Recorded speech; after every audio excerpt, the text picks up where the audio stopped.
2024-এ দেখিয়ে দেবে এই যে বসিরহাটের মানুষেরা পঞ্চায়েত ভোট ঠিকভাবে হতে দেয়নি বসিরহাট মানুষ 2024-এর লোকসভা ভোটে দেখিয়ে দেবে।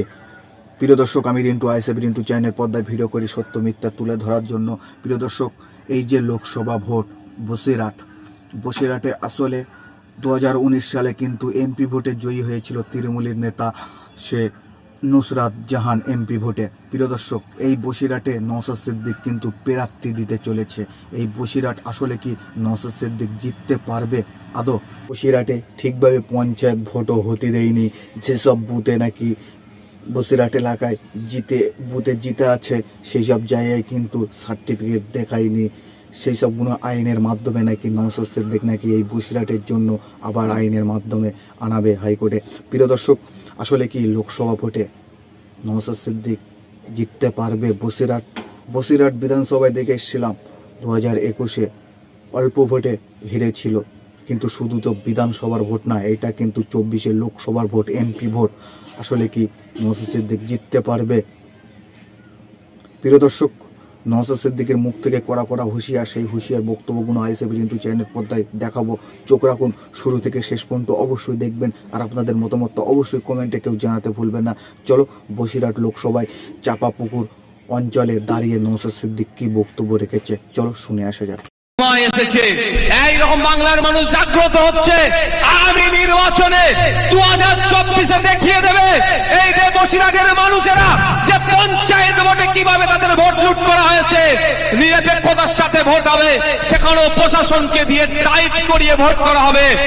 বসিরহাটের মা বোনেরা, বসিরহাটের বাপ ভাইরা দেখিয়ে দেবে পঞ্চায়েত ভোটে তাদের মতামতকে রাখতে দেওয়া হয় না।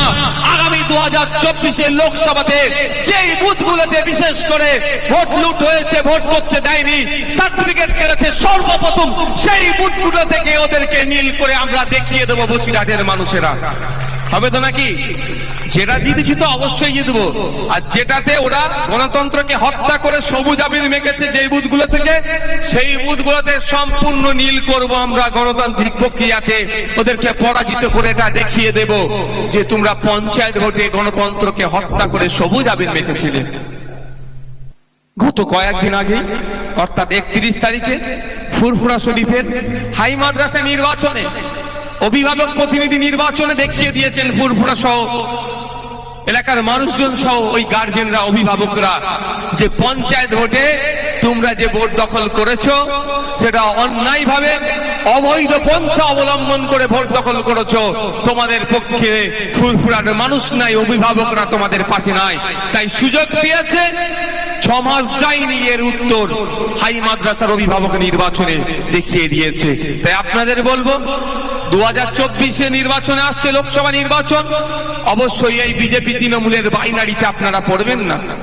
সময় আসবে, দেখতে থাকুন, আমি বলে দিচ্ছি, মিলিয়ে নেবেন। বিজেপির নেতাদেরকে দিয়ে বড় বড় ভাষণ দেওয়া হবে, সিএ করে তাড়িয়ে দেবো, কার বুক দেখে গুলি করো, হ্যান করো, ত্যান করো, বড় বড় কথা বলাবে, ভয় দেখিয়ে তৃণমূল এসে মলম দেবে। বসিরহাটে লোকসভা ভোটে তৃণমূলকে হারিয়ে আইএসএফ কি জয়লাভ করতে পারবে?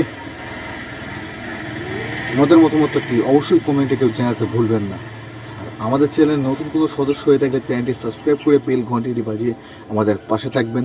নতুন কোনো ভিডিও আপডেট করার সাথে সাথে সকলের আগে তোমার কাছে যাবে। কথা বেশ ভালো থাকবেন, সুস্থ থাকবেন।